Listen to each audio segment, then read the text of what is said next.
नमस्कार, मी नम्रता पाटील्स रसोईमध्ये आपलं सगळ्यांचं मनापासून स्वागत आहे। आणि आज मी आपल्याला मखाण्याची भाजी कशी बनवायची ते दाखवणार आहे।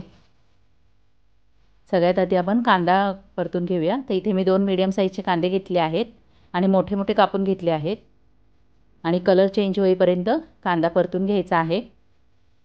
कांदा परतून झाला आहे आणि याच्यामध्ये घेतले आहे 7 ते 8 लसणाच्या पाकळ्या, 1 इंच आल्याचा तुकडा आणि बारीक बारीक कापून घेतला आहे।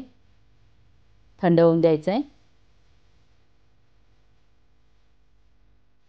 इथे मी 2 टोमॅटो उकडून घेतले आहेत, त्याची साल काढून घ्यायची आहे आणि ते कापून घ्यायचे आहेत, म्हणजे मिक्सरमध्ये बारीक होतात लवकर। आणि याची प्युरी करून घ्यायची आहे। कांदा पण बारीक वाटून घ्यायचा आहे आणि काजू मगजची पण पेस्ट करून घ्यायची आहे।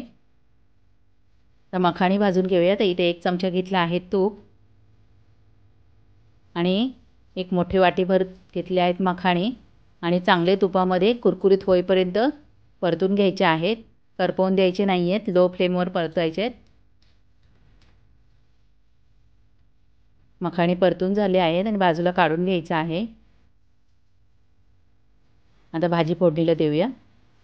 तेल गरम झालेलं आहे, त्याच्यामध्ये टाकायचं आहे तेजपत्ता, 2 वेलची, 4 काळी मिरी, 4 लवंग, 4 दालचिनीचे तुकडे छोटे छोटे। थोडंसं परतून घ्यायचं आहे आणि वाटलेला कांदा याच्यामध्ये टाकून चांगला तेलामध्ये असा मिक्स करून घ्यायचा आहे।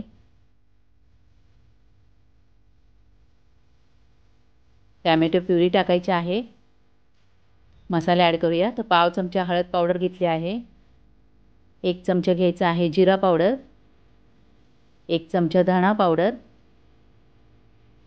अर्धा चमचा गरम मसाला, 1 चमचा लाल मिरची पावडर, चवीनुसार टाकायचं आहे मीठ आणि मसाला चांगला लो फ्लेमवर परतून घ्यायचा आहे। जितका चांगला मसाला परतात तितकी भाजी टेस्टी बनते आणि झटकीपट बनते ही भाजी आणि खायला ते एकदम टेस्टी लागते। हे बघा, आपला मसाला चांगला परतून झाला आहे आणि याच्यामध्ये टाकायचा आहे काजू मगज पेस्ट। तर मी 1 चमचा मगज घेतलेले आणि थोडेसे काजू गरम पाण्यात 1 तासभर भिजत ठेवलेले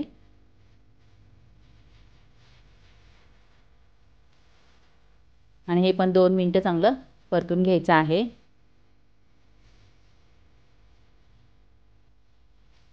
आणि 1 ते 1.5 ग्लास याच्यामध्ये पाणी टाकायचं आहे। खूप घट्ट पण नाही करायचं आणि खूप पातळ पण नाही ठेवायचं आहे, मीडियम आपल्याला याचा रस्सा पाहिजे। आणि याच्यामध्ये चवीनुसार फक्त अर्धा चमचा साखर टाका। तिखट याच्यामध्ये साखर टाकली ना तर टेस्ट येते भाजीला। आणि 1 चमचा टाकायचा आहे कसुरी मेथी, हाताने अशी थोडी बारीक करून टाकायची आहे। थोडीशी कोथिंबीर टाकायची आहे आणि 2 ते 3 मिनिटं चांगली उकळून घ्यायची आहे ग्रेव्ही। हे बघा, ग्रेव्ही छानपैकी उकळून झाली आहे आणि गॅस बंद करून याच्यामध्ये मखाणी टाकायचं आहे, मिक्स करून घ्यायचं आहे। तुम्हाला काहीतरी वेगळी भाजी खावाशी वाटत असेल तर ही मखाण्याची भाजी नक्की बनवून बघा। आणि तुम्ही जर माझ्या चॅनेलला सबस्क्राईब केलं नसेल तर सबस्क्राईब करा, त्याच्यानंतर बाजूचं बेलचं बटन दाबा। व्हिडिओ पाहिल्याबद्दल धन्यवाद।